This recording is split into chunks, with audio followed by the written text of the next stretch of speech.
మొత్తం కౌంట్ అవుతున్న ఓట్ల సంఖ్య 3 లక్షల ఓట్లు కౌంట్ అవుతుంటే 1,50,000 వచ్చిన వాళ్ళు గెలిచినట్టుగా మనం ప్రకటిస్తున్నాం. అయితే ఈ మొదటి రౌండ్ అంటే మనకి బేసికల్గా ఎట్లా ఉంటుందంటే మొదటి ప్రాధాన్యత ఓటు, రెండవ ప్రాధాన్యత ఓటు, మూడవ ప్రాధాన్యత ఓటు, ఇట్లా 52 మంది పోటీ చేస్తున్నారు కాబట్టి 52 ప్రాధాన్యత ఓట్లు ఉంటాయి. ఒక ఓటరు 52 మందికి ఓటు వేసే హక్కు ఉంటుంది. అయితే మనకు జరిగిన విషయం ఏంటంటే ఈ మొదటి ప్రాధాన్యత ఓట్లు 3 లక్షలు కౌంట్ అవుతాయి. ఈ 3 లక్షల్లో ఏ అభ్యర్థికి అయితే 1,50,000 ప్లస్ 1 వస్తుందో అతడు ఎమ్మెల్సీ గ్రాడ్యుయేట్ ఎమ్మెల్సీగా అనౌన్స్ చేయబడతాడు. అప్పుడు సెకండ్ ప్రయారిటీకి ఉండదు, అవసరం లేదు.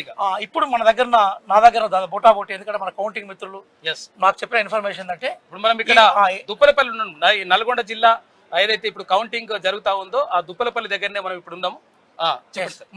మనకున్న అంచనా ఏంటంటే ఈ మొత్తం ఈ 3 లక్షల ఓట్లు కౌంటింగ్ దాదాపుగా పూర్తిగా వచ్చింది. బహుశా నాకు తెలిసి ఇంకొక 30 నిమిషాలు లేదా 50 నిమిషాల్లో మనకి ఫస్ట్ రిజల్ట్ అంటే మొత్తం టోటల్గా 3 లక్షల ఓట్లకు సంబంధించిన రిజల్ట్ వాళ్ళు అనౌన్స్ చేయబోతున్నారు. అయితే ఇందులో 1,50,000 రీచ్ అయ్యే అభ్యర్థి ఎవరు లేరు. తీర్మానం దాదాపుగా 1,20,000కు దగ్గరగా ఉన్నట్టుగా మనకు అంచనా ఉంది.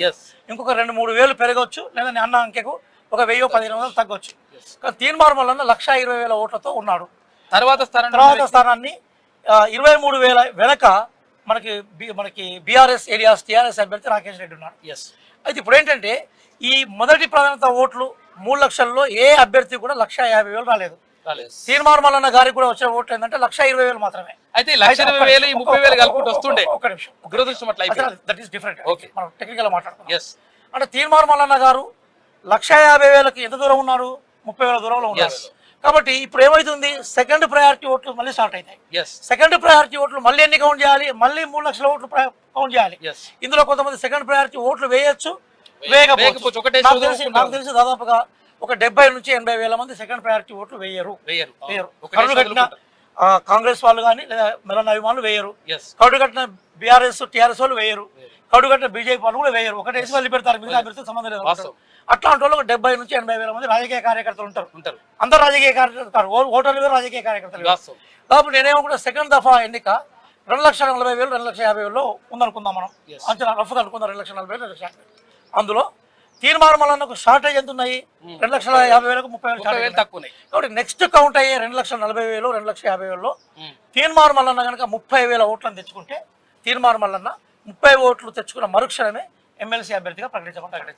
అది ఇక్కడ మనకు స్కోప్ ఏముందంటే 3 లక్షల ఓట్లలో 3 లక్షల ఓట్లలో 1,20,000 తెచ్చుకున్న వ్యక్తి మళ్ళీ అదే ఓటింగ్లో ఒక 30,000 తెచ్చుకోవడం పెద్ద విషయం కాదు. కాబట్టి సహజంగా మొదటి ప్రయారిటీలో ఏ ట్రెండ్ అయితే కొనసాగుతూ ఉందో ఆ ట్రెండ్ కంటిన్యూ అవుతుంది.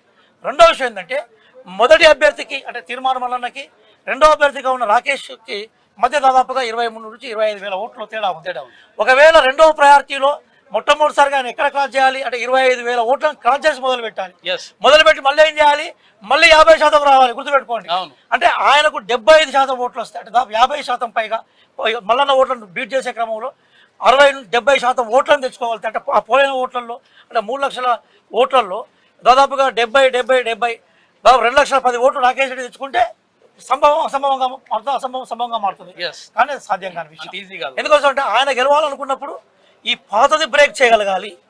తీర్మానం మెజార్టీలో బీట్ చేయగలగాలి. మళ్ళీ 50% ఓట్లు సంపాదించాలి. రాకేష్ రెడ్డి మళ్ళీ తీర్మానం ఒక్క ఓటు ఎక్కువ వచ్చి ఆయన గెలిచినట్టు కాదు, మళ్ళీ 50% రీచ్ కావాలి. కాబట్టి ఆయన మొత్తం ఓట్లలో ఇప్పుడు ఎక్కడైతే వెనకబడిపోయినాడో ఈ 23,000 ఓట్లు కవర్ చేస్తూ మళ్ళీ వచ్చే సెకండ్ ప్రయారిటీలో 50% పైగా ఓట్లను సంపాదించాలి. అది సంభవమైన వ్యక్తి కాదు.